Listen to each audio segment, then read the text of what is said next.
Hi, welcome back to another video. So in this one, I would like to showcase and present the platform that I've built. This video, we're gonna dive deeper into how everything works, and just I'm gonna show the website. Try to say a bit things on the technical side, but the code review, we're gonna do it in a separate video later on. So this one is just purely about the website. So let's start. The first thing that I will say is that I have two browsers, Chrome and Brave. I'm going to switch in between of them to show the functionality. On the Brave browser, I'll be from a student account, and on the Chrome browser, I'm going to be from a person who needs help. So our the platform can be found. It's deployed on a domain. It can be found via https listenlab.fr. It's fully working, fully deployed. So, as you all know, the purpose of that is to connect psychology students with people who seek anonymous, non-judgmental help. Uh, yeah, and that's pretty much the idea. So, let's start. The first functionality that I'm going to show is, so yeah, we're going to talk about authentication. So, our application supports two types of accounts. You can either register or log in as a student who's going to have access to materials, and you're going to listen, you're going to provide help to help seekers, or you can be a help seeker who needs some help. Um, so I already do have an account. I'm gonna log in with my credentials because this is my main account that I was testing everything on. So the briefly, I'm going to talk about authentication. Authentication in our application is handled using JWT-based session tokens. So once the user logs in, we always like the application always checks requests if they're verified, if they're like yeah, if they're verified, yeah, without storing any sensitive information on the server side. So once you log in as a student, you are pretty much on the dashboard, and here we can see some XP levels, sessions, like stats, some stats of my account. This is my main account, so I have here 620 XP. My level is 5, fifth, and sessions. I had 7 sessions, and hours. Unfortunately, 0 hours. I haven't used the program that much, so maybe I have like 15 minutes at max. Um, so yeah, chat. We're gonna talk about it a bit later. The first thing that I want to show is actually training curriculum. So training curriculum is the place where student has to complete all the modules, all the courses provided by the university. As I mentioned in my previous videos, I'm currently on the stage with my co-founder of looking for integration into universities and colleges in France, so we can integrate the platform that we built into the university program. So these things is something that university provides students with. Now, I do have to mention that here we have some YouTube videos from channels, and this is not my content. We're just using it purely for placeholder content. So normally this will be a video lesson from university and reading material from university. Um, yeah, so and here like student has to read all the videos. These things are done via React hooks. So yeah, you have to scroll down, and if you read till the end, if you scroll down till the end, then it considers to be 100%. And the same thing with video. If you watch the video fully, then it considers to be 100%. So you completed the module. So yeah, this is done via hooks. And pretty much you have to complete as a student each module in order to get 6 out of 6 modules completed, and only then you're going to get access to the chat, which we're going to talk about in a bit. So this is training curriculum. The second thing is portfolio. I would start with portfolio. I was thinking maybe I should show the peer support forum, but no, I think we're going to stick with portfolio for now because it's more interesting. So portfolio. In portfolio, you can see more detailed stats. Like here we can see that reflections and comments being added, because on the previous page we only saw sessions, hours, and XP.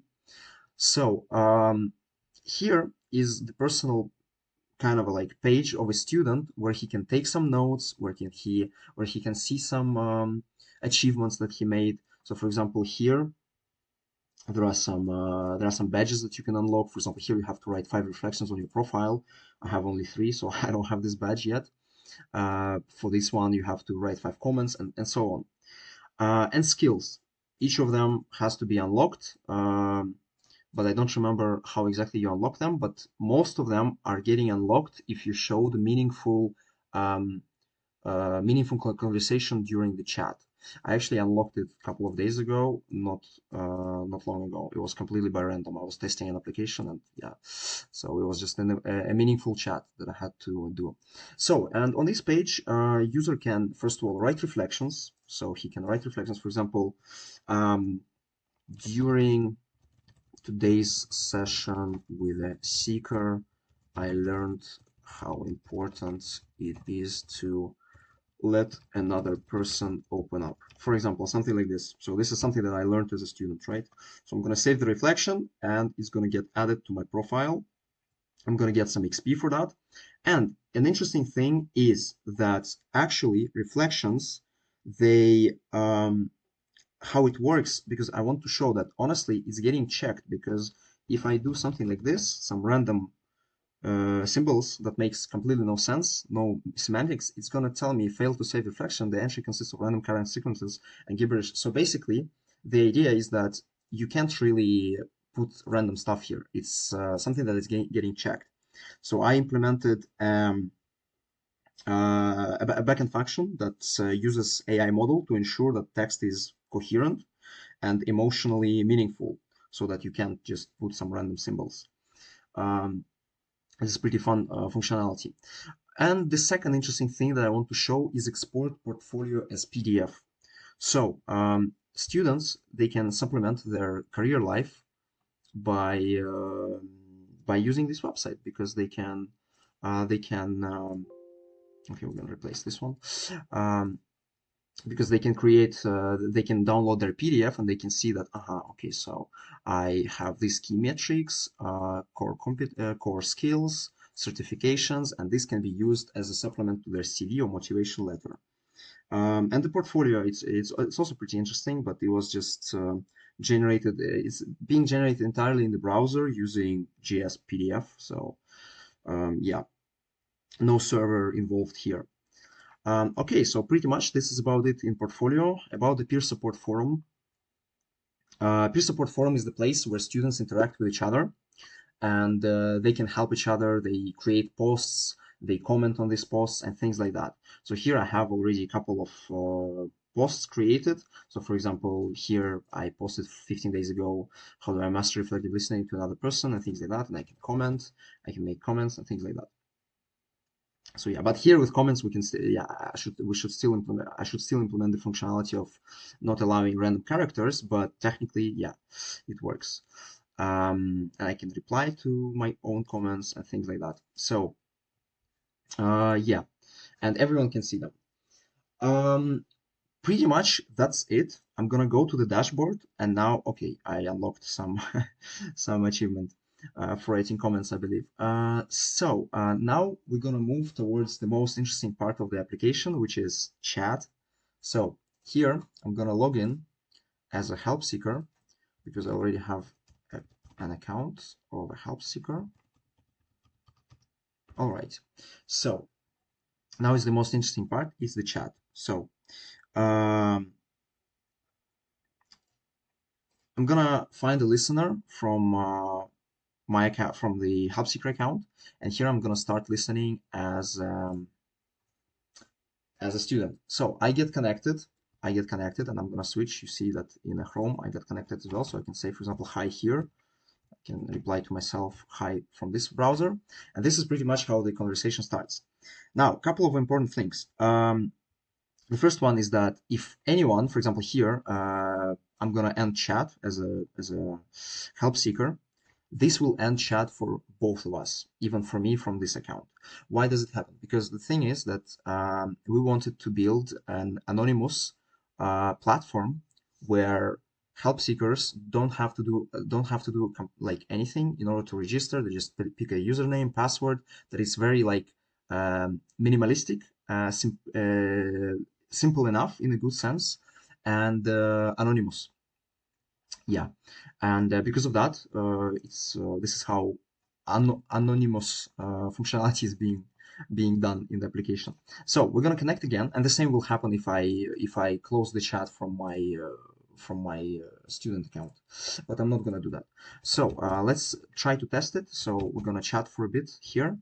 Um, the real-time chat uses a queue-based matching system, and once paired, both users subscribe to the same real-time channel, which is done via backend that we use via Superbase. Yeah, and pretty much that's it.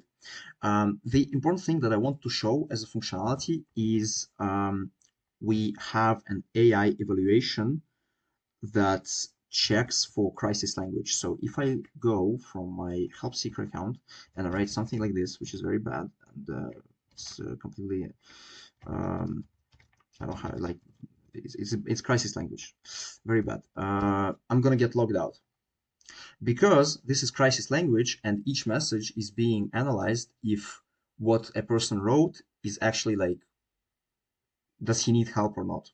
So this is a very interesting thing. And here, based on the location where you're located, I'm located in France. So for me, it's gonna show France resources, which is this one. I don't know how to read French, sorry, but yeah, different resources. And based on the location, it's gonna show the right resources to contact. And for me here, the chat's going to be ended because obviously I didn't yeah, because I got logged out. The chat was ended, and yeah, I even tested it with VPNs.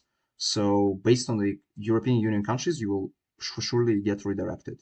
So I got redirected to Norway. When I was testing to Germany, everything works and they have the correct links. So this is pretty cool. um yeah, so this is about the chat. This is about the chat, and after each session, the transcript of like the messages, the transcript, they will be analyzed to in the background to evaluate if the student showed reflective listening and any type of support patterns. And based on this evaluation, uh, he's gonna unlock these skills that I was talking earlier. So things like that. And it's pretty nice. It's pretty cool functionality. It was really interesting to work on. It involves a lot of things. So yeah, and pretty much that's it. The only last thing that I want to show is what we're currently working on. So currently, as I mentioned, we're trying to integrate. I'm trying to integrate the platform, the startup um, into universities, so universities can use the program, so universities can help students gain real world experience. So for now, this is a placeholder content, but basically we have for universities page um, where it's written like how everything works. So the idea is that if there is a professor who wants to use the program for their course, for example, um, this is the key idea that he gets access to all the students to all his student group, which he is supervising, um, and he can see their like XP, their sessions, their status, like if they're online, not online, and things like that. For now, it's just a placeholder things because obviously there's makes no sense to make a functionality because we're still searching for partnerships. But yeah, and all the information from his student group is being fetched, which is cool. And he can even access the portfolio of, for example, Emma Thompson. But once again, it's a placeholder, so it's not really interesting. But this is the key idea. So, and you can see everything. Um, you can see everything that she did. So yeah, and this is something that I'm currently working on, reaching out to stakeholders, trying to yeah, trying to search for search for partnerships, and yeah, things like that. So, but for now, it's just the demo access. It's just a placeholder. So pretty much that's the overall application that I wanted to show, and I was talking in my previous videos. And yeah, uh, the last thing that I want to say is that obviously it's not clinical, like it's just a safe space that connects students and people who need non-judgmental health. I'm not saying that it's a clinical, professional, like program, platform involving professionals. No, it's not clinical. It's something that is just a supplementary thing. And it's important to understand. And I have it written on all the safety things here. And yeah, so it's important to understand. And pretty much as the program itself, it's just modular monolith and serverless backend, if I can say so, because because yeah, it's just shared database with serverless backend functions, just a monolith front end. So this is the architecture that I was using in order to create such a platform. So I think this gives a clear idea of what I'm building and what platform I was talking about earlier. Sorry for a long video, but now this gives a clear sense of what exactly is happening. So I'm going to leave the link in the description, listenlab.fr, so anyone can access the application and check how exactly it works. And in the future videos, I'll share my journey both from the perspective of developer. Maybe we're going to look at some code parts, as well as something that I'm doing right now because I already received an interesting offer for a partnership, and maybe we can talk about it later on in the videos. Thank you very much for watching this video. I hope it gives a clear sense of what I was doing, and see you in the next videos. Have an amazing day and week ahead.